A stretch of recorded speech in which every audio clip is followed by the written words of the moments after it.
ننسى والهم الليلة ما يفوت بابي ما يفوت بابي ما يفوت بابي فرحة في قلبي أنا ونكون مع حبابي نكون مع حبابي ونكون مع حبابي. Mine de rien, Sonia, cela fait déjà plus de 10 ans que tu fais de la musique. Avec du recul, par quoi es-tu passée pour devenir l'artiste que tu es aujourd'hui?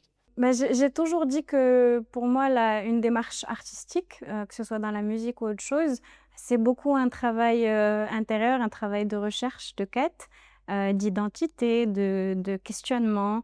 Donc, je pense que je suis passée par beaucoup d'étapes de questionnement. Parce que, par exemple, dans l'écriture d'un morceau, il y a toujours, pour moi, les textes, c'est hyper important et le message est hyper important. Que ce soit pour dénoncer quelque chose, pour parler d'une cause qui m'est importante ou pour transmettre des valeurs qui sont aussi et qui me sont chères. Mais du coup, ça part toujours d'un travail sur soi. Et je suis passée aussi par beaucoup de rencontres. J'ai eu la chance de rencontrer des gens incroyables sur mon chemin. Donc voilà, je suis passée par tout ça et je pense que c'est toutes les petites choses qui m'ont constituée, qui font la femme et l'artiste que je suis aujourd'hui. Puisque tu es à la fois chanteuse, guitariste et compositrice, j'aimerais te demander, quand tu crées une chanson, est-ce qu'elle naît d'abord en paroles ou en musique? Non, c'est toujours un texte, c'est toujours un message. En fait, ça dépend.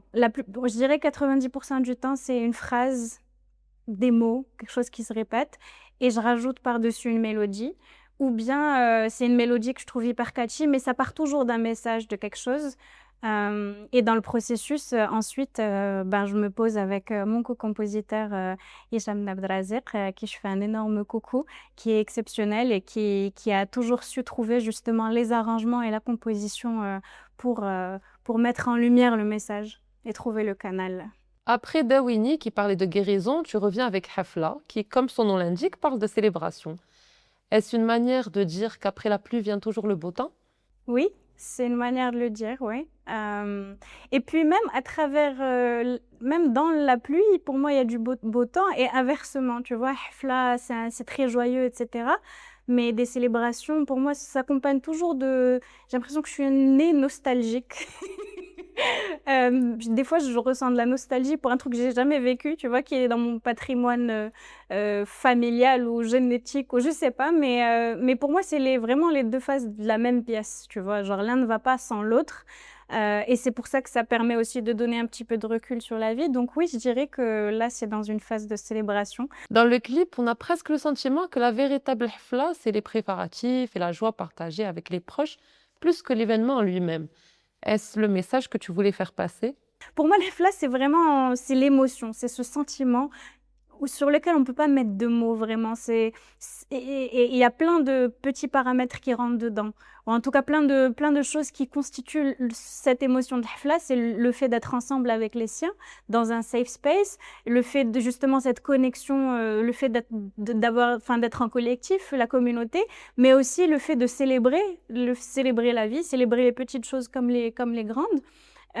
Et aussi cette question de transmission du patrimoine. Donc je pense à travers, par exemple, les caftans, pour moi, le kaftan, enfin, je vais aller à un mariage, je vais piocher dans le placard de ma mère. Pour moi, c'est évident, il n'y a même pas de, tu vois.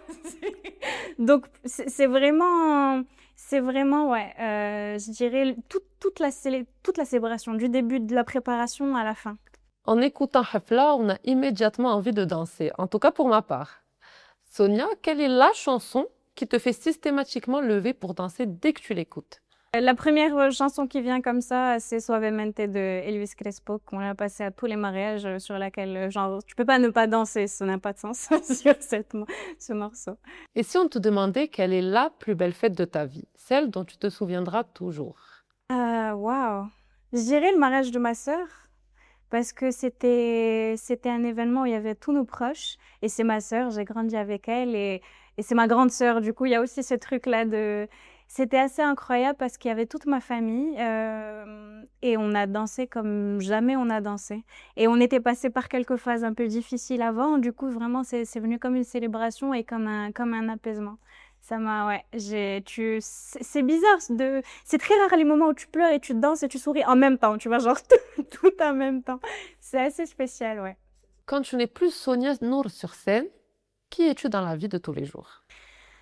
Je suis Plein de choses. Je suis entrepreneur d'abord. Je suis une femme qui essaie de trouver sa place, trouver son chemin, avec un système nerveux le plus apaisé possible, ce qui va pas forcément de pair. Et puis oui, je suis un membre de ma communauté, de ma famille. J'essaie d'être, là pour les miens et je trouve ça difficile en même temps d'être et à cheval sur le pro, d'être une workaholic et en même temps d'être là pour les siens, d'être là, de passer du temps, des moments de qualité avec les siens. Je dirais que je suis aussi comment dire? Une voyageuse. Voyage intérieur comme voyage, j'adore, explorer. Donc, je dirais une exploratrice, ouais. Tu as été narratrice lors de la cérémonie d'ouverture de la Cannes 2025. Qu'est-ce que tu retiens de cette expérience? Une grande fierté, un énorme honneur parce que c'est pas tous les jours que quelque chose d'aussi beau, se passe et c'était une cérémonie que j'ai trouvée vraiment épique parce qu'elle était et ancrée dans notre patrimoine et en même temps hyper innovatrice. J'ai eu la chance justement de bosser avec des équipes, à la pointe, des équipes marocaines, des équipes étrangères et vraiment une grande fierté. C'est-à-dire des fois, tu sais, dans les périodes, où je remets tout en question et je doute, je me dis: «OK, vas-y, viens, on fait la checklist des trucs cool qui se sont passés dans ta vie», elle est dans le top 5, clairement. Alors Sonia, tu as commencé ta carrière en cherchant ta propre voix. 10 ans plus tard, on peut clairement dire que tu es devenue une artiste qui raconte le Maroc, son patrimoine et ses émotions. Quelles histoires rêves-tu encore de nous raconter dans le futur? En fait, il y a plusieurs histoires que c'est marrant que tu parles d'histoire parce que pour moi, si j'ai un talent, ce serait raconter ou en tout cas un talent que j'ai envie de bosser ou quelque chose vers lequel j'ai envie de tendre, c'est de raconter des histoires parce qu'on est des êtres, d'histoire quoi. Les humains, que ce soit le truc qu'on fait pour les enfants, tout petits, c'est raconter une histoire et le fait justement d'avoir travaillé avec les enfants, avoir fait de l'éveil musical et écrire, je trouve ça met vraiment en valeur ce côté de c'est quoi l'essence en fait de cette histoire et je pense que c'est des messages surtout de fédération. Je trouve qu'on est on vit dans un monde et dans une époque qui est extrêmement difficile. On est flooded by information constantly et du coup, il y a beaucoup de scissions, beaucoup de cassures. Donc j'ai envie de raconter des histoires qui fédèrent, qui rassemblent, qui apaisent, qui dénoncent, mais toujours avec un côté un peu positif ou en tout cas j'essaie.